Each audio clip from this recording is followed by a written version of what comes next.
All right, clock says 10 a.m. Welcome everybody to the KeyShot 5 Mastering Lighting webinar presented by Sean Redsar and myself, Rex Roberts. Just to let you know, if you're unable to stick around for the entire webinar, we will be posting a recording of it to our YouTube page at youtube.com/KeyShot3D. In this two-part webinar, we'll be showing off some techniques and tips on how to approach difficult-to-light models and materials in KeyShot 5. Both Sean and I are using KeyShot 5 Pro, but we'll point out the Pro features and the HD features. So we have a lot to cover. Let's get right into it. In Part 1, I'll be demonstrating using this gas range stove on how to approach some black and white materials and large flat surfaces without relying too much on the Pro features. So first kind of show what you can do with the HD version, and then Sean in Part 2 will be demonstrating using a diamond ring how to enhance some high polish materials and gemstones, and he'll be creating a custom HDRI from scratch through the editor, so using more of the Pro features.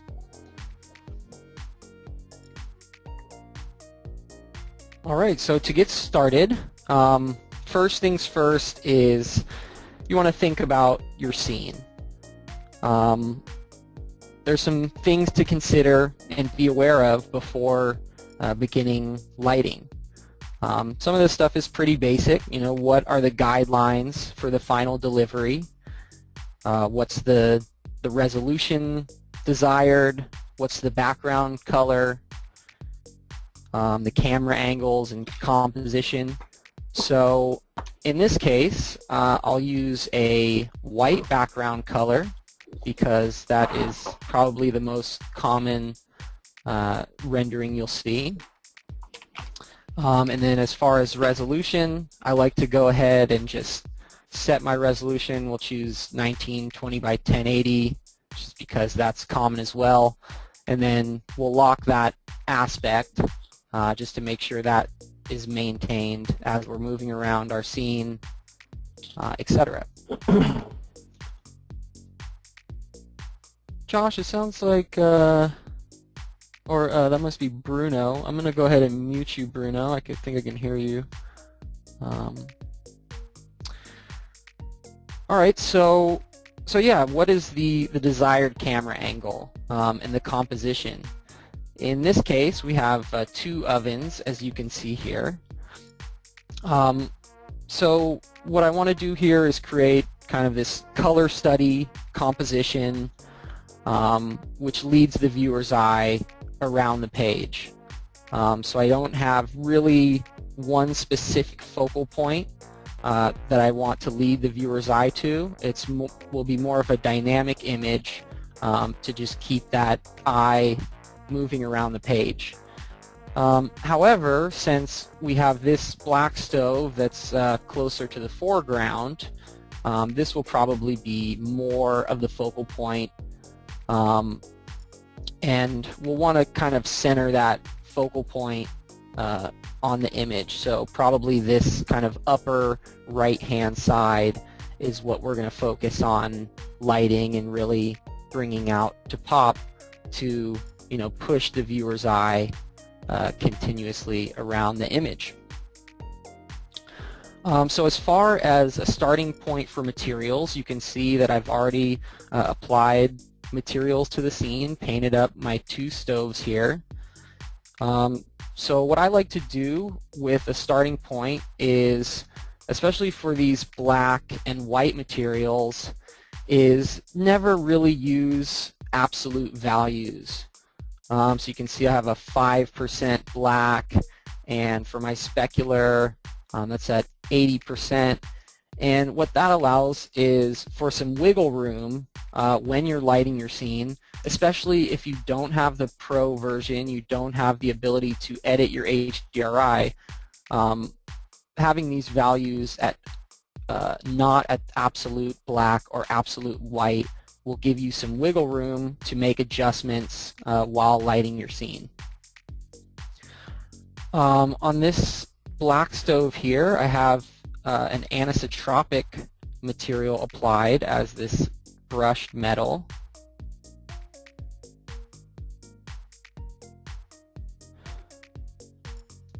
And what the anisotropic material allows for is more control of the highlights across the surface.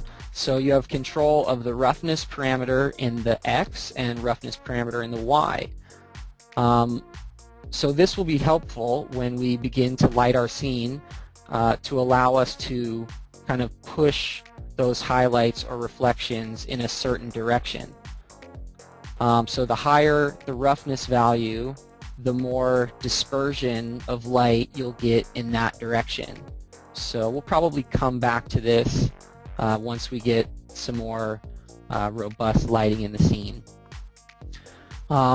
As for now, we just have the default startup HDRI applied to the scene, and I can't stress this enough, how many users just bring their model in, paint it up, and stick with the startup HDR.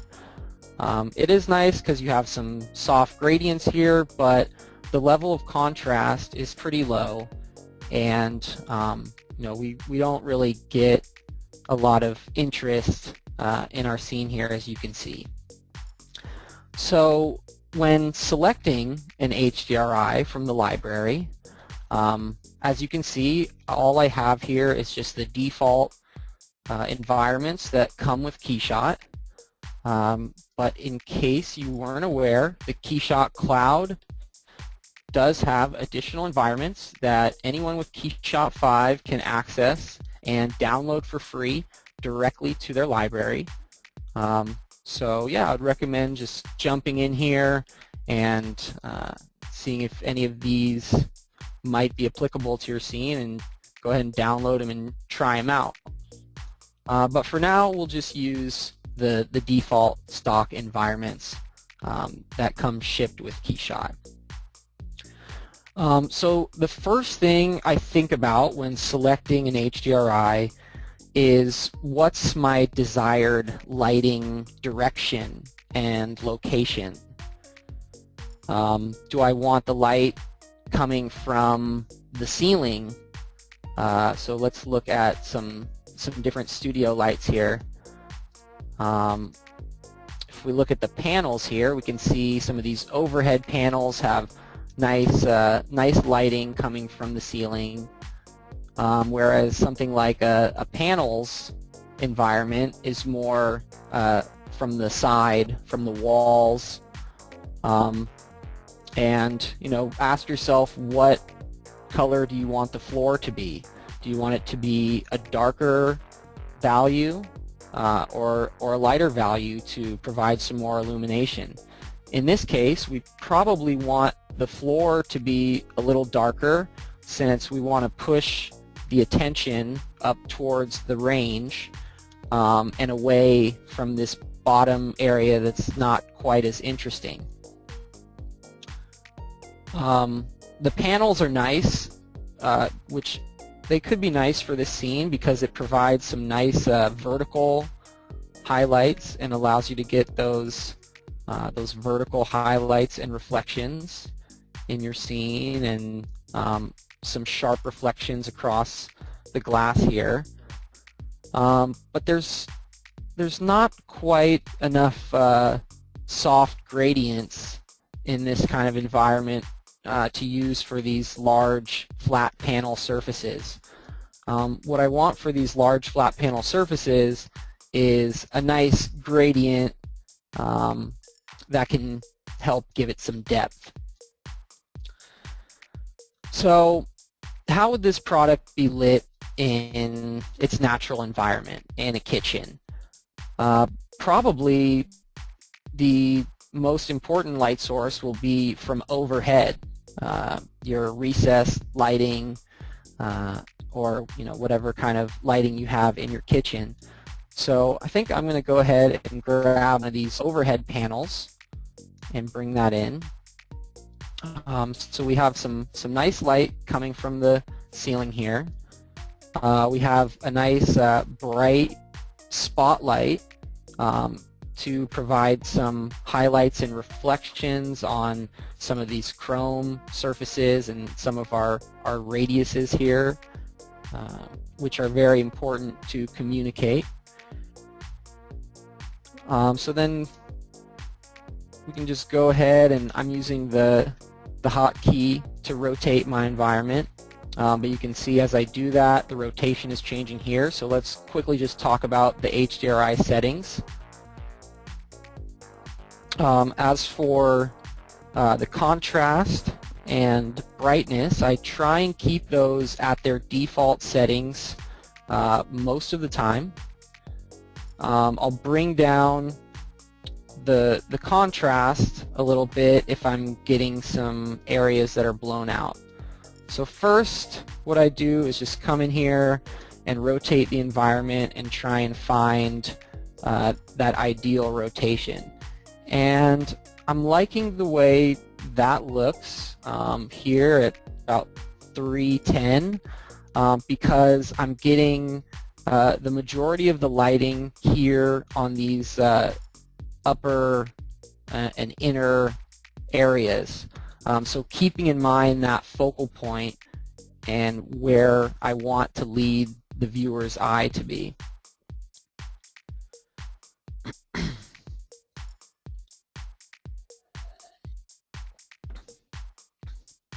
So as you can see, this environment has a nice high contrast with the blacks and the whites, which really helps make that metal pop.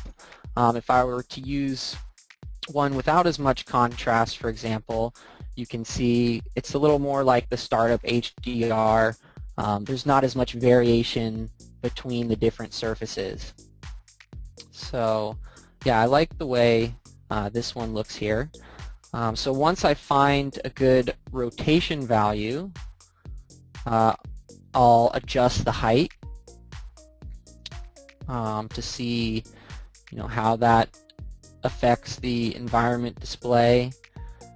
But for the most part, I tend to keep height at 0.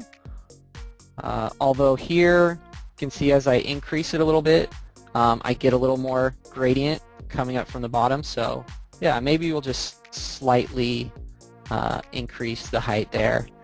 And we are getting a little bit of blowout from the amount of contrast, so maybe just bring this down a little bit to help clear that up. So as you can see with this, with the dark floor, we're bringing less attention to this lower area and trying to push the viewer's eye up a little bit. As far as size, that will be calculated on import, so usually you won't have to adjust that.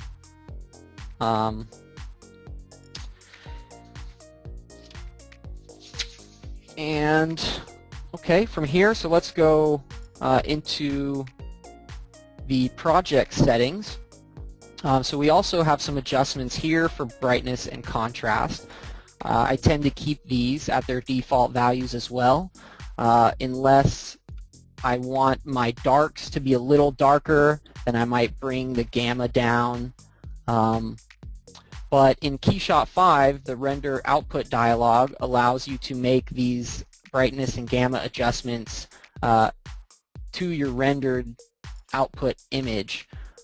So if you just keep these values at the default for now, while you're rendering it out, you can save a variation with those changes. So it's a little more flexible to do to make these adjustments from the render output dialog.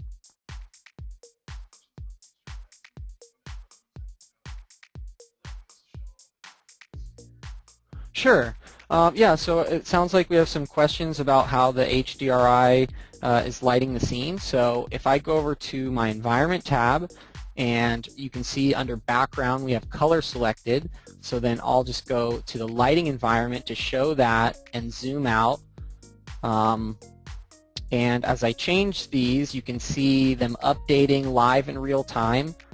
So all those lighting changes are instantly taking effect on your scene. And if we move around, you can see this is a full spherical lighting environment.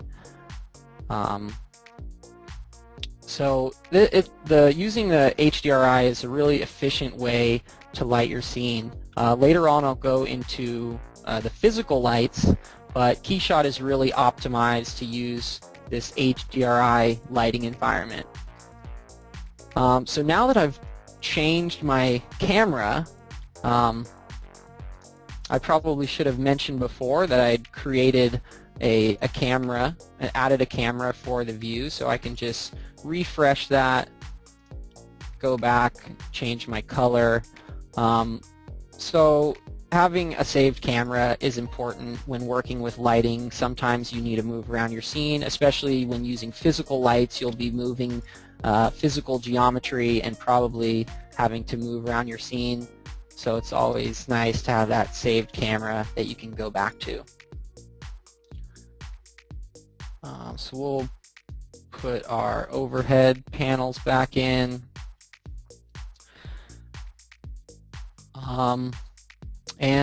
Yeah, let's jump into some physical lights. So physical lights are available to HD users, to all users of KeyShot, and they kind of can be used in place of pins in the HDRI editor, but I recommend not relying too heavily on them. Like I said, KeyShot's optimized for the HDRI-based lighting, so I like to use the physical lights more as final touches or for materials that have a glow, etc. So the most basic type of light material is the emissive. So let me go ahead and import some primitive geometry just through the edit menu. So I'll import a plane. You can see that comes in to the center there. It's a little small, so I'm going to bump up the scale. And the emissive material is good to represent low cast lights such as LEDs, or in this case I'll use it for a reflection plane. So the first thing I want to do is open up my move tool and move this plane and position it where I would like. So positioning this, I'll also be keeping in mind my focal point and how I want to lead the viewer's eye around the page. So maybe in this case, if we have the eye going around here and back, we'll kind of want this reflection to bring the viewer's eye back up. So maybe we'll give it a slight rotation, and we'll see how that looks there. So if we change this to an emissive material, you can see gets a little brighter. What's nice about the emissives is you can apply texture maps, so color, bump, and opacity. Opacity is really nice to use for these, so we can get kind of the gradient effect. So I'll just go over to my textures tab, and first I'm just going to bring it on as a color map so I can see a little better what's going on. Turn off repeat. Looks like the scale is too large, so we'll bring that down and just make some adjustments so that can fit a little better onto our part there.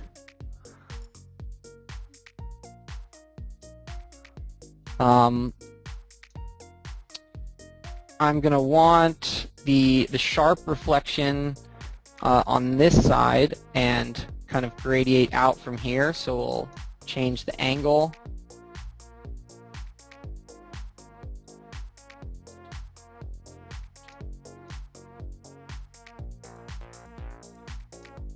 And once we have that set, we can just move that over to the opacity map and adjust the color. For the light source materials, we can use the Kelvin color scale.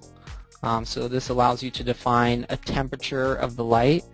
In this case, I'll probably use a cooler light to help bring out that brushed stainless steel a little bit. And then we'll also have a warmer light inside of the oven, so I think that will be a nice balance. And then under the advanced option, you have the visibility setting, so we'll uncheck visible to camera. Let's go back to our saved camera here, and we might want to just increase the intensity and perhaps move it a little more to get it into the right place.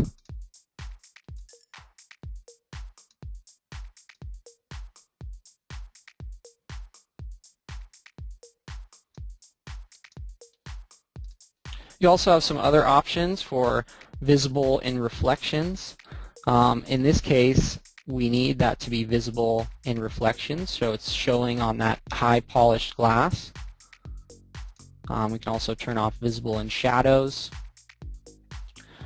In this composition, you can see a little reflection here, so maybe that's not the ideal location for that, but for time's sake, we'll just go ahead and move on. The next type of light source material I want to talk about is the point light diffuse. So the point light diffuse is used to represent strong, concentrated light sources that cast a hard shadow. So we have a little light bulb inside of our oven here. Let's go ahead and find it, and so we can apply that light source material. Go into performance mode, just to have a little more visibility in here. Hide the glass, and then there's our bulb that will change from a diffuse to a point light diffuse. So you can see the light being cast from that and the hard shadows that are created from it. Go back to our camera, exit out of performance mode, and show all parts. Now, looks like we definitely need to bump up our ray bounces here to get a little more visibility inside of our oven. And we'll also turn on global illumination to help with that, the indirect bouncing of light around the scene here. Okay, so our point light diffuse material, it's creating some of these little speckles in here, which if you guys have used it at home, you've probably run into this before. So I'm guessing that these are created by the shape of that geometry. So I don't exactly know what that shape was, but when using the point light diffuse material, it's best to use a more simple geometry. The less complex geometry will produce more controlled and a higher quality light. But there are some steps you can take to try and bring these down, is to increase the samples on the material. So if I go back and hide my glass and edit that wire, I can open up the roughness and maybe increase the samples there to say 32, and maybe that will give us some better results.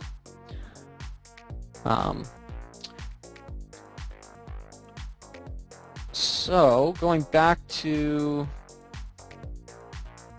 our point light diffuse material, which is here, you can see we can control the power either by watt or lumens. So this value is only accurate when you have the correct scene set, or the correct scene unit set. So in this case we have centimeters, so the light is producing is 100 watts.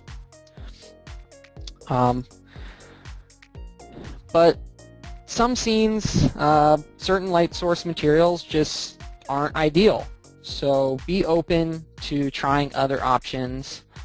So I'm not totally happy with the way this looks, so let's try using the area light diffuse and see how that will work in our black oven here. So I'll just go ahead and add a cube in this case because I think that will fit better in that area. So we can find our cube in the scene tree and increase the scale. Let's see, 10.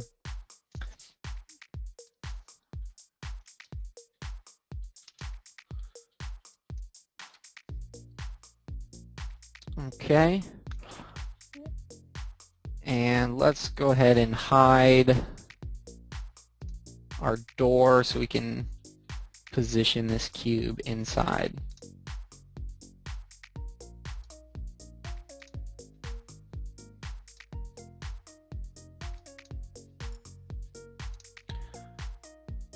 Okay, bring up the move tool.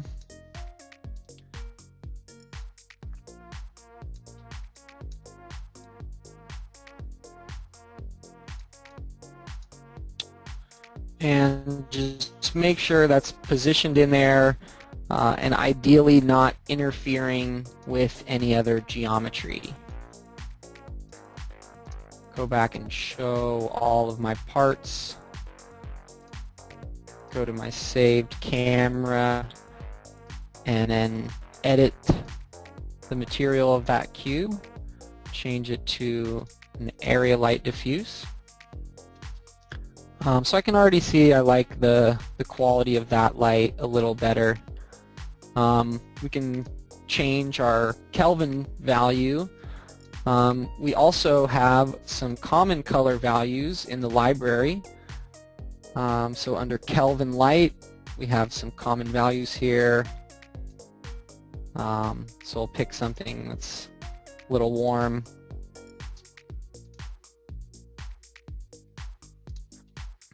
And just like the emissive, we can control the visibility settings under the advanced menu here. So we'll uncheck visible to camera, and since this is a reflection we're seeing here, we're going to uncheck visible in reflections as well. So now we have a little softer of a light. I think this might be more appropriate for this case. Or you can combine both. So maybe the area light provides a little more light into your scene, and then you could use the point light in there as well, just with the power turned down a little bit, just to get a little more of those hard shadows in there.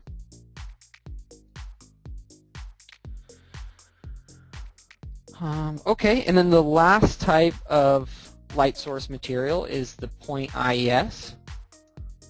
So I'm going to go ahead and add a sphere, change that to the point IES material, and these use IES files. So here I have an IES file which contains photometric data of real-world lighting. You can see here that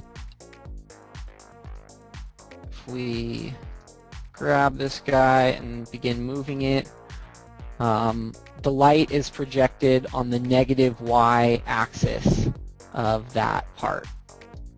So maybe we can use this IES light to bring a little more light onto our white stove here, since when we were using the HDRI we were focusing more on this guy, on the focal point, the black stove.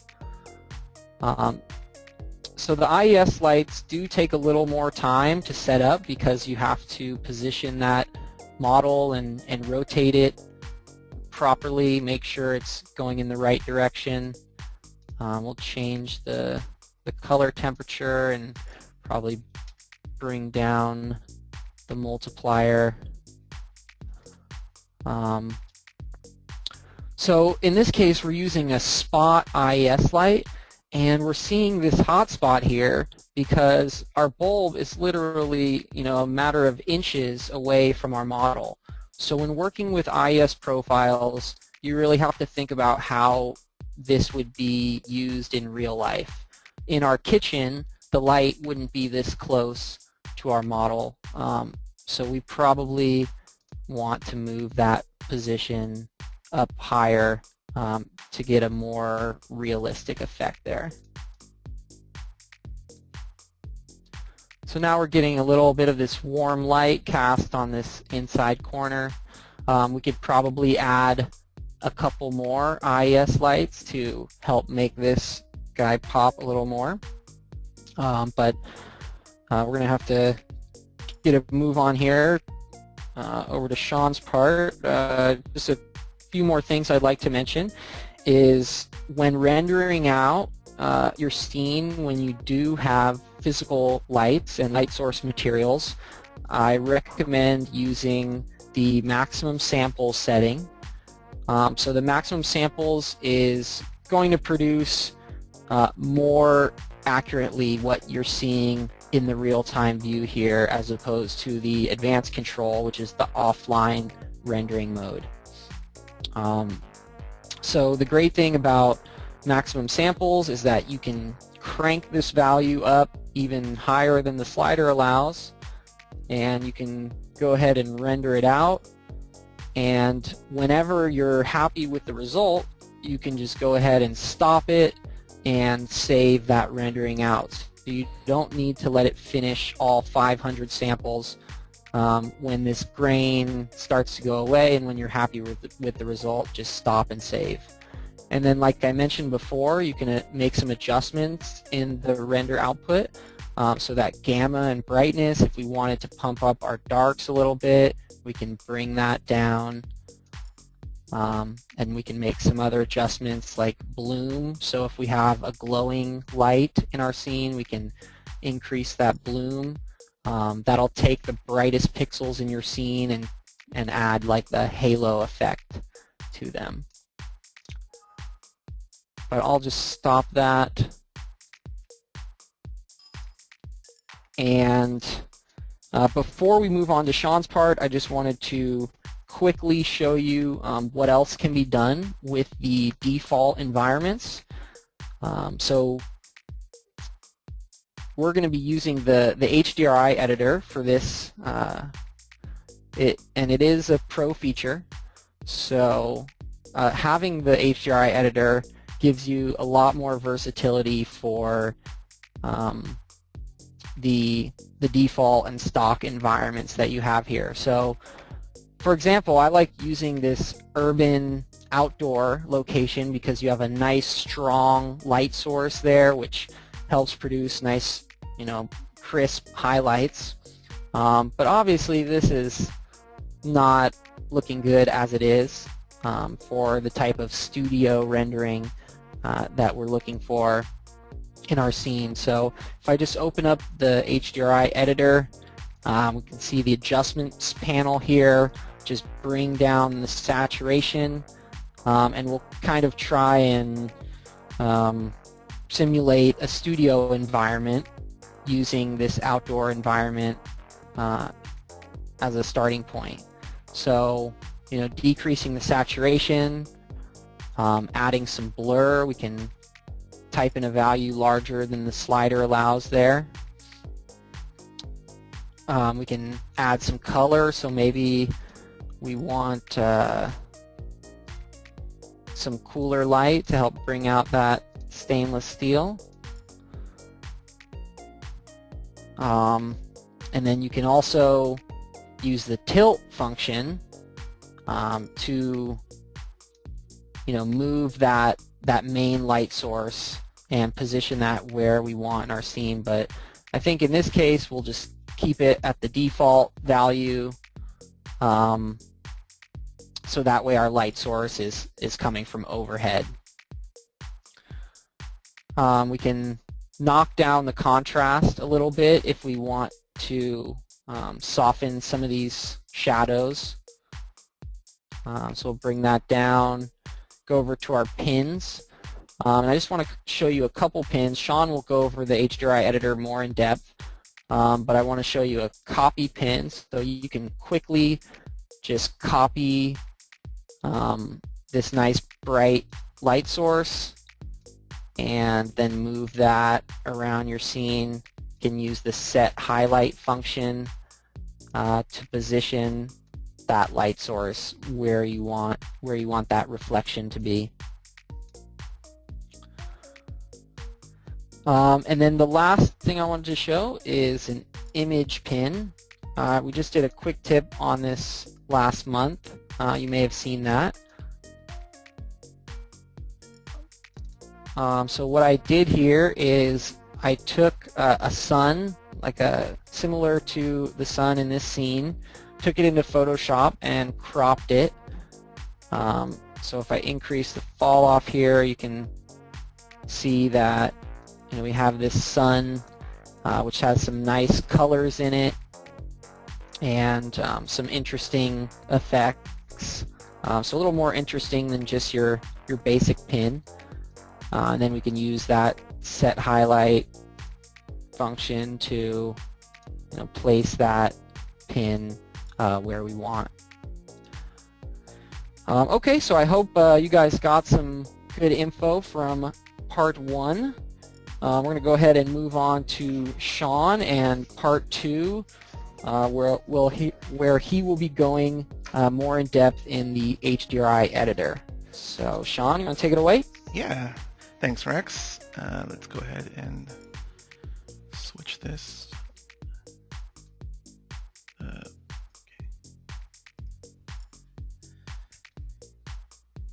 Cool. All right, cool. Everyone can see my screen? Looks good to me. All right, let's get going. All right, the first thing I want to address before we touch the lighting is geometry.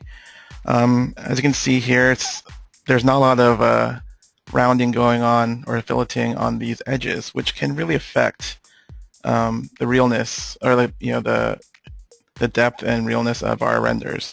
There's a few solutions to this issue which you can address. The most direct way, of course, is handling in your CAD software directly.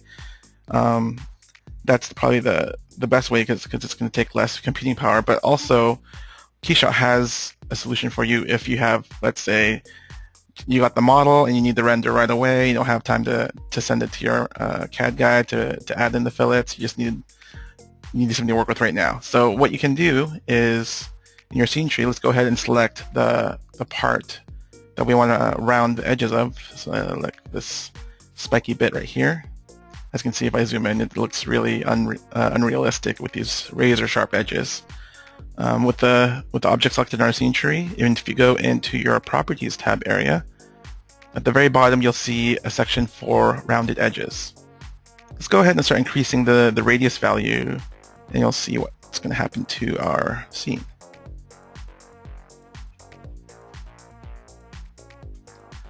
All right, just by bumping up just a little bit, you can start to see that we're catching the light off the edges now. This is very important when you're creating scenes with highly reflective surfaces, that you have these rounded edges to kind of define the shape and geometry of your model. If you don't have it, things can start looking super flat and unrealistic. So if you don't have the time to add the fillets and rounded corners in the CAD software, KeyShot does offer a solution within the application itself. Keep in mind though, this is not actually changing the geometry of the model. If we zoom in here, as you can see, that's rounded here, but as we get to the very tip of our model right here, you can still see that it's a pretty sharp corner still.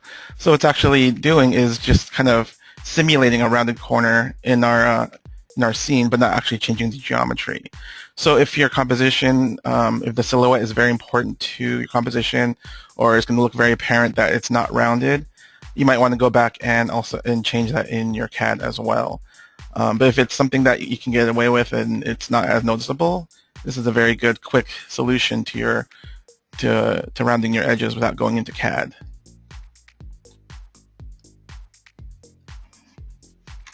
All right, then the next thing I'm going to talk about with this scene is the ray bounces. Ray bounces pretty much deals with clear materials mostly, especially reflective and refractive materials such as gems. A lot of times people look at diamonds like this, and you can try to increase the brightness to make the diamond look brighter, and everything starts getting blown out. And there's like not a lot of ways you can make this look brighter without having it blow out or changing any of these settings. Let me go and set that back to default. The best way to increase the quality of your gems and also clear objects in your scene is increasing your ray bounces. Right now, this is set at 6, which is default. Whenever you have a gem material in your scene, this is a very important thing to start tweaking. Let's go ahead and start increasing this and see what happens. So I'm going to slowly pump this up. And you see, I'm not even touching any of the lighting settings. It's just ray bounces. And what ray bounces means is the amount of times light is being reflected and refracted out of the gem. So the more ray bounces you have, the more times the light will be bounced around inside the gem and then reflected back out. So as you can see, the more you increase it, the more bright this diamond's getting. A lot of those black spots are just starting to disappear.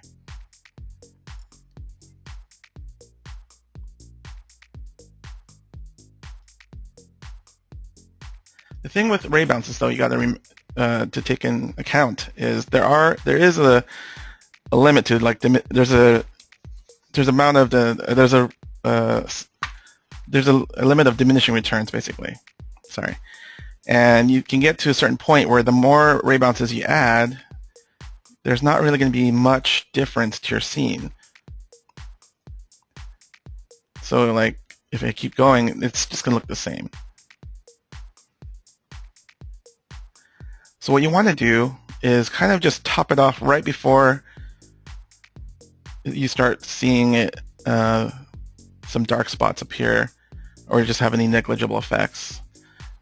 The reason you want to do this is ray bounces does take a little more juice to calculate for KeyShot. So to increase the performance of your render, I would use the least amount of ray bounces as necessary for your scene to look good.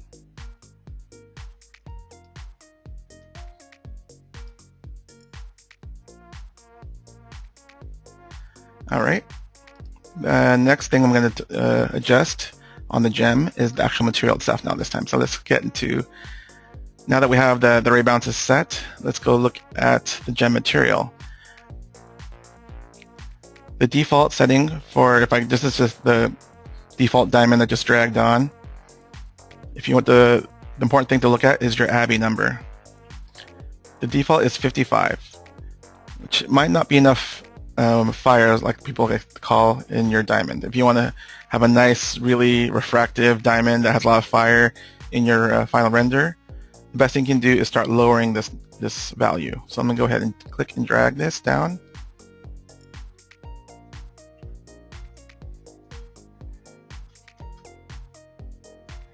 You can see the refraction is starting to look a little more dramatic.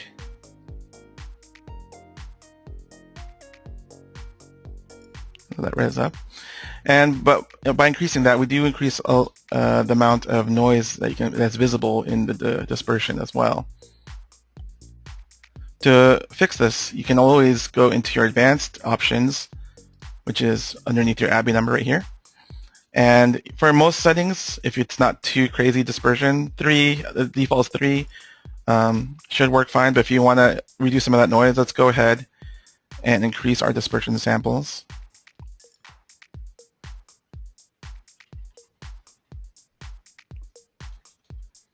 And this is taking a little more juice as well, so pardon the render time, but as you can see, as it's rising up, the dispersion will smooth out a bit and have less noise. Under that, we have an option for internal culling. For gems, this is a must to have always on.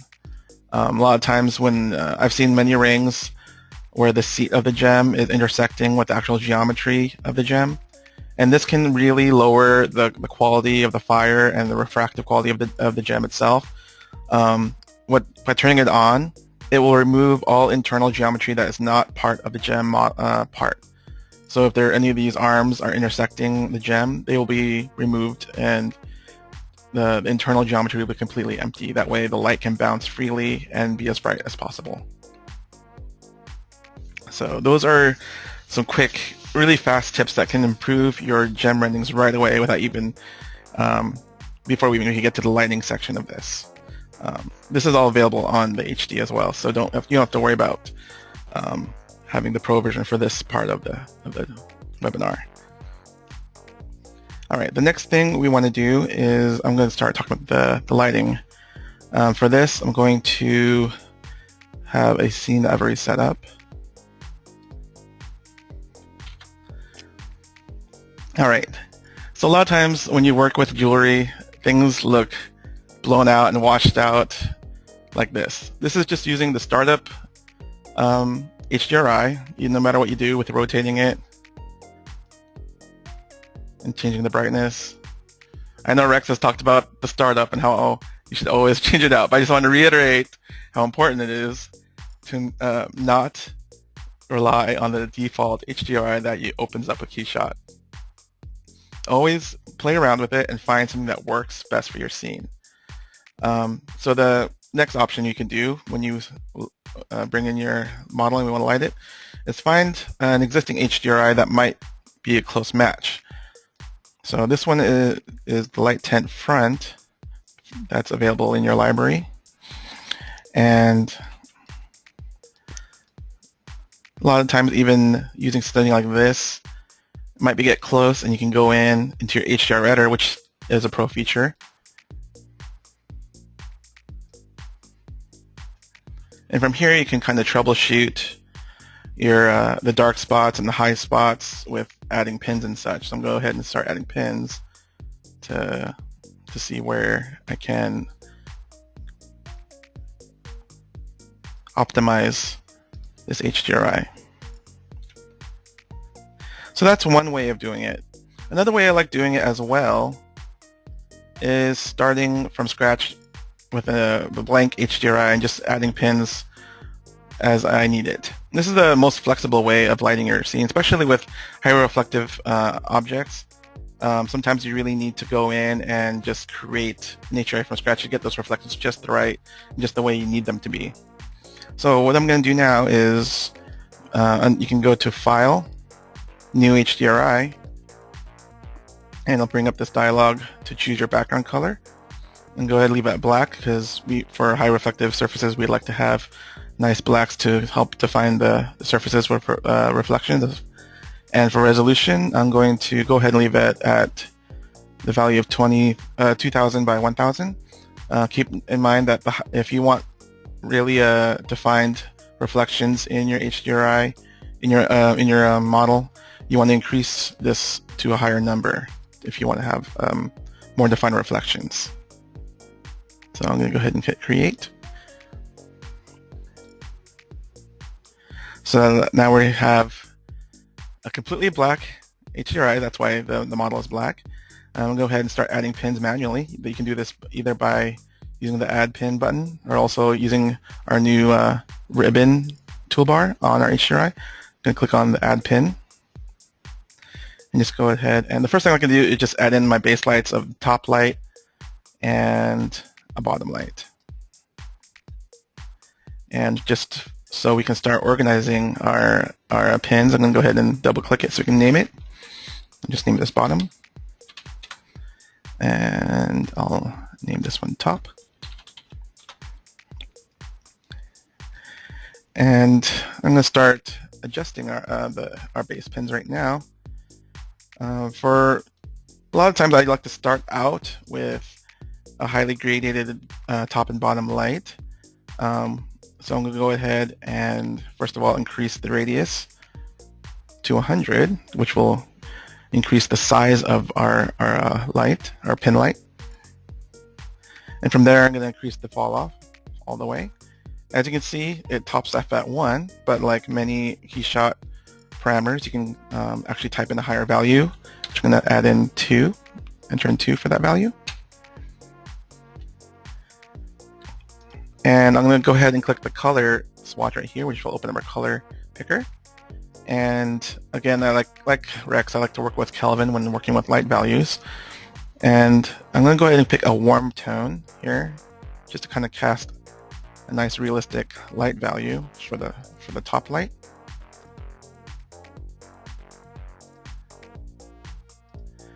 And for the bottom light, I'm going to do the same. I'm going to increase that to 100, fall off to 2, and this time I'll give this a cooler value.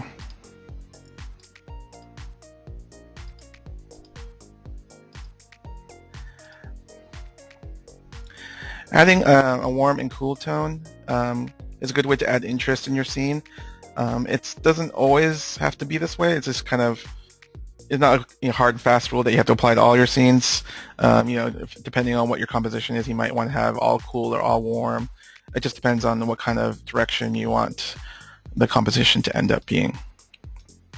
Alright, so now we have our base colors with nice gradations. Again, like Rex says, gradations really bring out the richness of flat surfaces like the ring on the side. So gradations are always good for reflective surfaces. I'm going to start adding our highlights and our spotlights first. So let's go ahead and use the Set Highlight tool. This is a tool that a lot of people have seen and love. So I'm going to go ahead and click it and you can see what happens. Instead of adding pins manually and placing them, I'm going to click on Set Highlight and you'll see, let's say I want a spotlight coming down right on top of this diamond. I'm going to go ahead and click Control Click as it tells me to on the bottom of my real-time render window. And you can see it actually places a pin light exactly above where the diamond's going to reflect into the camera. Speaking of which, as I'm starting to work with pins now, a good idea is I'm going to go ahead and create a camera and save a camera set or camera, just because as we're adding pins, this is going to be very specific to the angle and location of the camera that's going to be reflecting the light.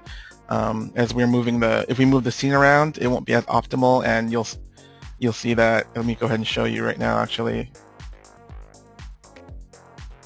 see, like the light's not going to be as reflective or at all that we just put there. So I'm going to go ahead and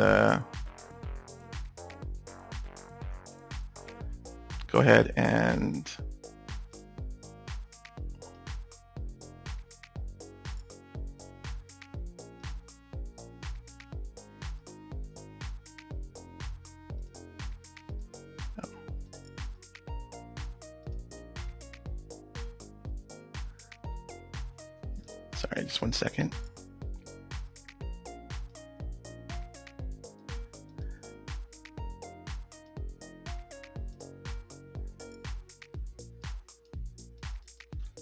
Yeah, let me just recreate this real quick.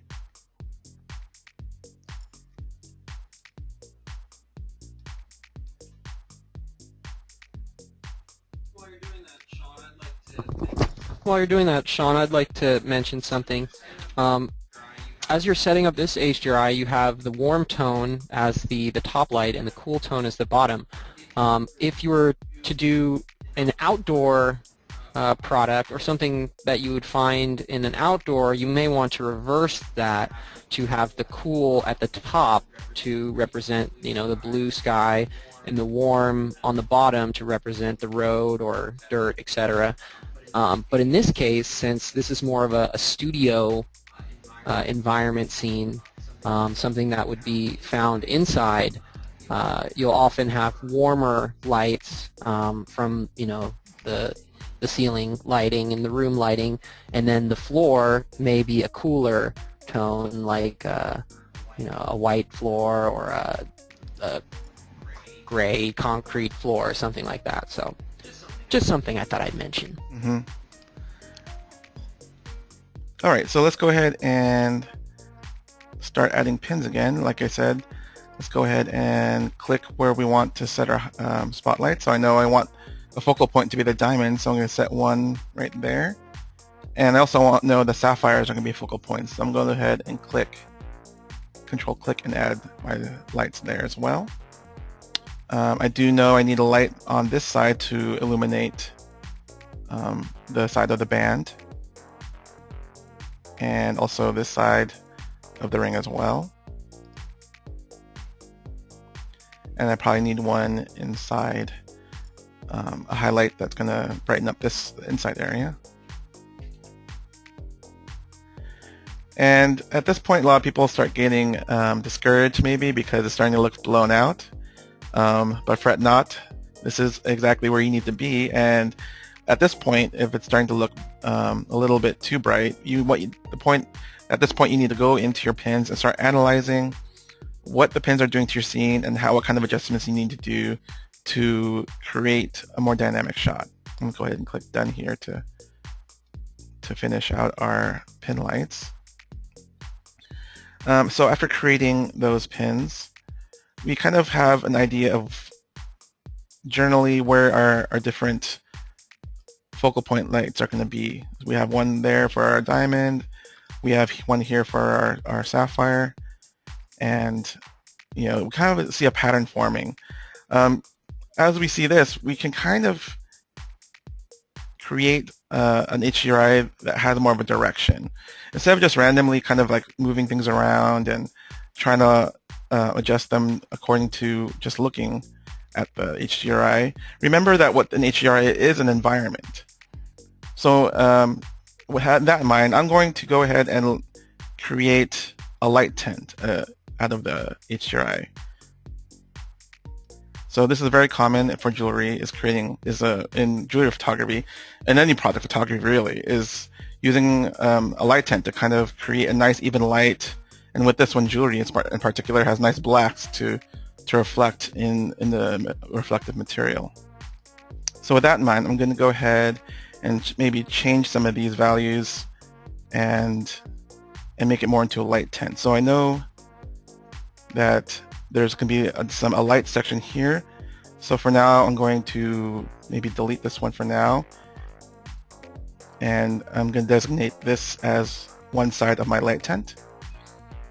From here, we can start looking at our settings of our pins.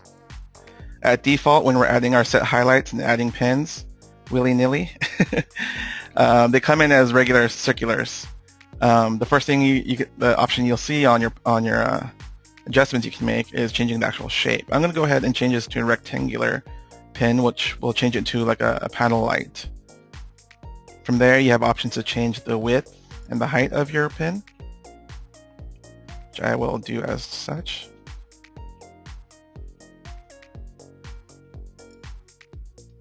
As well as increasing the fall off.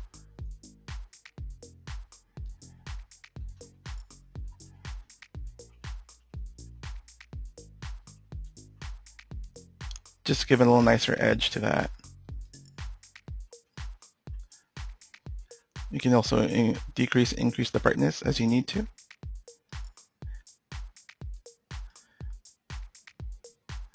And from there, I'm going to just keep doing the same thing, and I'm going to go ahead and delete this pin and place this. It's kind of in the middle of the HDRI area.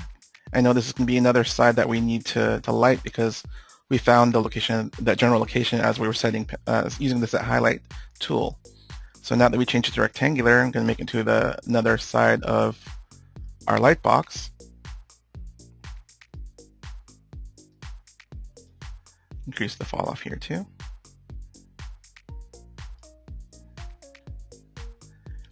And also I'll add some more pins here to complete the sides of our light box here. I'm going to make sure to leave a black gap between the two light panels to have a black bar to reflect in our in all jewelry.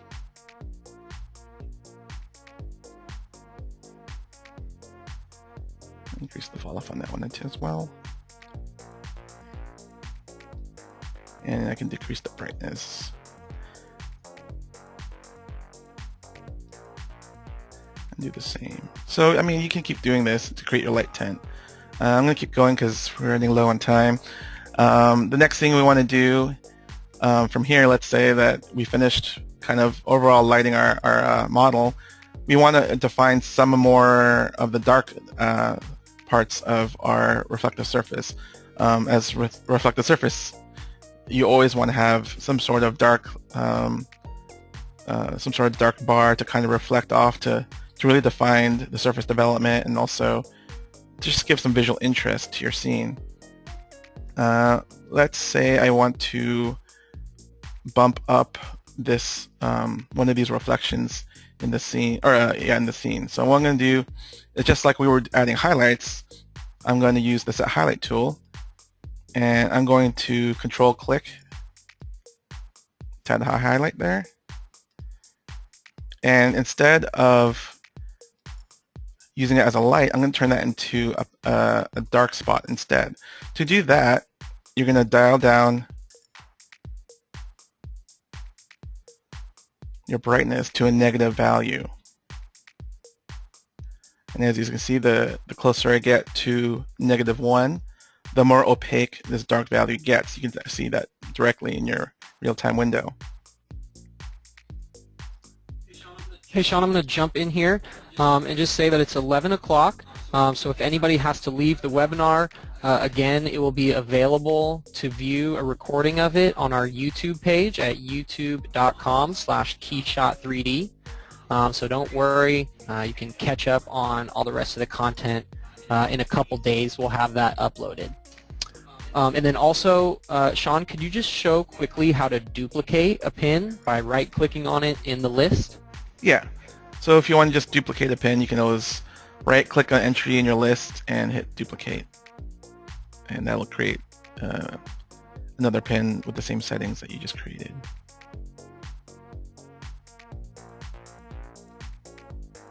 So I just duplicated another dark spot, and I can place that to emphasize the reflection that I need to.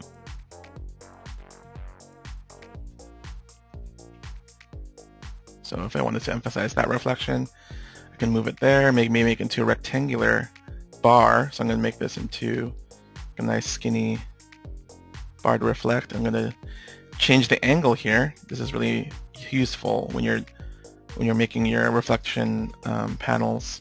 You can change the angle at which is reflecting to give a nice bias reflection if you need to get across some flat surfaces. And of course, you can also change the fall off. The fall off mode has different ways of calculating the fall off. I'll usually use from edge.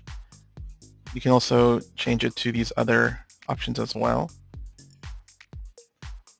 I believe circular was the old way of doing it. And the linear has a little more pronounced fall off. But from edge is a mode that I like to use quite often. So if you want your reflections to have a little more gradiated edge, you can increase the fall off. And if you want it to be a little bit more softer, you can reduce the opacity of your reflection by getting to closer to 0 instead of closer to -1, as you can see there. And let's go ahead and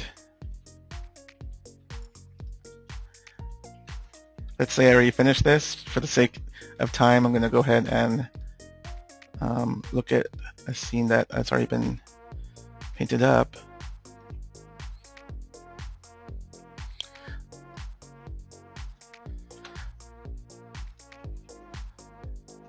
So you can see with proper tweaking, this didn't take too long. You can get a light adjustable, fully customizable light tent without using physical lights and using only, HDRI lighting completely. And don't forget, once you get to this point, you want to save it. This is very key. After all this hard work, you don't want to lose it. So you want to go to File, Save. You can also use the Save icon on your ribbon. And once you've saved your HDRI, I usually like to go Save As, actually, to make sure I save it as a custom environment in my Customs folder. This is just personal preference. You can save it wherever you want. But once you save it there,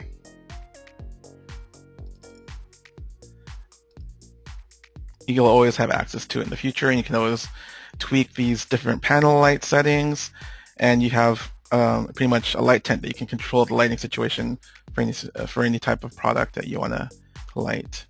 And also keep in mind that once you have this HDRI saved and you want to send this to someone with the HDRI, don't forget to save as package.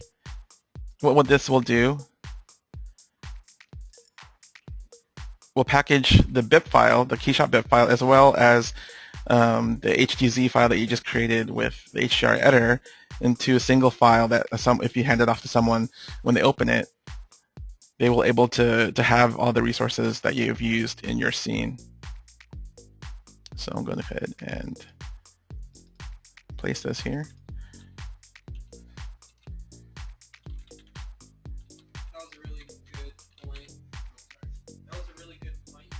That was a really good point you made about saving as with your HDRI. If you start with one of the default HDRIs from your library and just click Save, then you might be saving over that stock HDRI. And, yeah, definitely don't want to do that. You want to keep those available to you. So, good point. All right.